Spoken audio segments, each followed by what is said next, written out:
राधे राधे। श्रीमद् भागवत महापुराण के दसम स्कंद के 64वें अध्याय में एक कथा आती है, राजा नृग की कथा, जिसमें सुखदेव जी ने परीक्षित से कहा है, जिसमें सुखदेव जी ने गाय की महिमा का वर्णन किया है। जिसमें सुखदेव जी ने गाय की महिमा का वर्णन किया है। एक दोप वनम राजन जगमुर यद कुमार कहा विहर्तुम सांब प्रद्युम्ना चारु भानु गदा दया। यानी भगवान कृष्ण के वंश में जो पौत्र पुत्र आदि थे वो गए थे उपवन। कि जंगल और वन, वन और उपवन में अंतर है। वन कहते हैं जो बहुत बड़ा जंगल हो और उपवन कहते हैं जो छोटा जंगल हो। तो उपवन गए, उनको खेलते खेलते वहां प्यास लगी तो पानी पीने की इच्छा से एक कुएं के पास गए। उस कुएं में देखा तो कुआं तो सूखा था, लेकिन एक गिरगिट वो उस कुएं में पड़ा हुआ था। सबने रस्सी बांध करके अपने अपने यत्न करके उसको निकालने का प्रयास किया, लेकिन वो जो गिरगिट था वो इतना वजन था कि वो बाहर नहीं निकल सका। तब सारे जो शांबुआत पुत्र थे भगवान कृष्ण के पास गए, सारी बात भगवान कृष्ण को बताई। भगवान कृष्ण ने आकर के दाएं हाथ से ही उसको निकाल दिया, लेकिन भगवान का स्पर्श होते ही वो जो गिरगिट रूप में था वो दिव्य रूप को प्राप्त हो गया और उसने भगवान की 4 श्लोकों में स्तुति की। भगवान श्री कृष्ण को अपना पूर्व जन्म का परिचय बताया कि प्रभु मैं बहुत बड़ा दानी था, मैं इतना बड़ा दानी था कि आकाश में जितने तारे हैं, धरती पर जितने कण हैं और जल में जितनी धाराएं हैं, मैंने इतनी गौओं को दान किया था और कोई ऐसी वैसी गौओं को नहीं दान किया था। बहुत ही दिव्य तेजस्वी गौओं को मैंने दान किया था। राजा नृग ने बताया कि प्रभु पयस्नी तरुणी शील रूपा गुणोपपन्नः कपिला हेम श्रृंगी नयार्जितः रूप पुरा सवत्सः दुकूल माला भरणम ददावहम।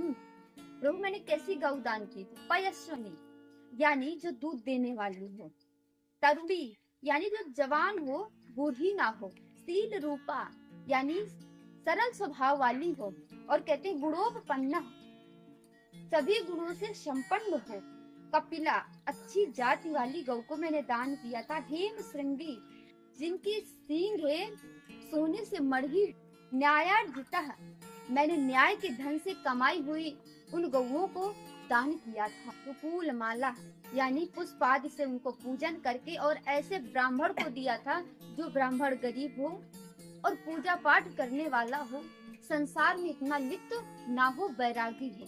ब्राह्मणों को ऐसी गाय दान की थी। लेकिन एक बार क्या हुआ कि एक ब्राह्मण को मैंने एक गाय दान की, उसके बाद गलती से उसके पास से वो गाय मेरी गौशाला में फिर आके मिल गई, तो मैंने वही गाय दूसरे ब्राह्मण को अनजाने में दान कर दी। जो पहला ब्राह्मण था वो मेरे पास आया कि राजन आपने इस गाय को मुझे दान दिया था।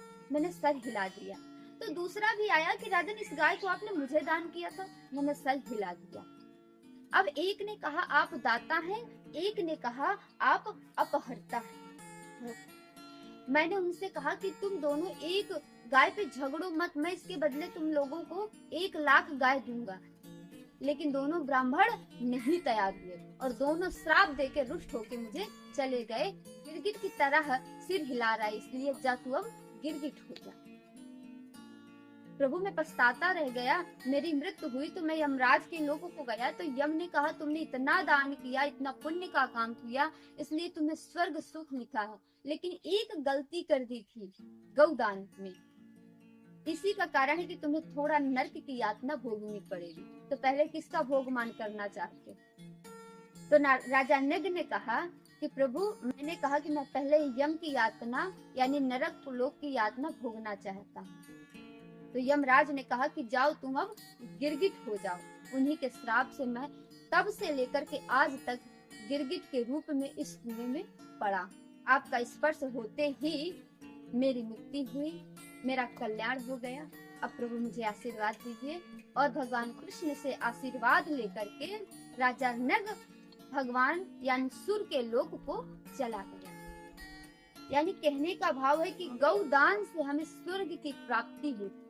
गौ के शरीर में 33 कोटि देवी देवताओं का वास है। जो गौ का गोबर है उसमें माता लक्ष्मी निवास करती हैं। गौ की सेवा करता है, उसके वंश की बढ़ोतरी होती है, उसके घर कभी धन की कमी नहीं होती।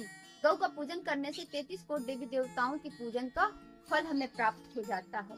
और गौ की सेवा करने से, गौ की रक्षा करने से हमें स्वयं को लोक धाम यानी भगवान कृष्ण के लोक की, गौलोक की प्राप्ति होती है। तो इस गोपाष्टमी से जिसने भी गौ सेवा नहीं की, गौ पूजन नहीं किया, तो अवश्य करेंगे। आप सबको गोपाष्टमी की हार्दिक शुभकामनाएं। राधे राधे।